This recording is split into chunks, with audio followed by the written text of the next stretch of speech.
পারলো, আমার একটা কথাই মনে পড়লো, আমি যদি এখন না বাড়ি ফিরতে পারি বেঁচে, তাহলে আমার আমার তুমি জল খাও, তুমি জল খাও, আমি বুঝতে পারছি। তুমি জল খাও। শুধু হিন্দু বলে, ভারতীয় বলেই অ্যাটাক? আমাকে তো ওইটা চিল্লে ওরা মারছিল যে ভারতীয় হিন্দু, ভারতীয় হিন্দু, সেই জন্য আশেপাশের কোনো মানুষও সাহায্য করতে আসলো না। কারণ এখানে আমি দেখতে পাচ্ছি কিছু দিয়ে আঘাত করা হয়েছে ধারালো, এখানে আঘাত দেখতে পাচ্ছি, এখানে তোমার ব্যান্ডেজ রয়েছে, মাথা এখানে ফেটে গিয়েছে সম্ভবত, পায়েও লেগেছে বলছিলে। তুমি কি উঠে দাঁড়াতে পারছো ঠিক করে? দাঁড়াতে পারছি, কিন্তু এই পাটায় ভর দিলে ব্যথা করছে।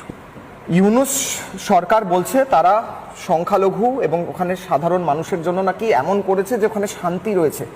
এটা তো তার উদাহরণ নয় সায়ন। এই মুহূর্তে কট্টরপন্থীরা ওখানে তাণ্ডব চালাচ্ছে এবং সেটা স্পষ্ট হচ্ছে। তুমি একটা জলজ্যান্ত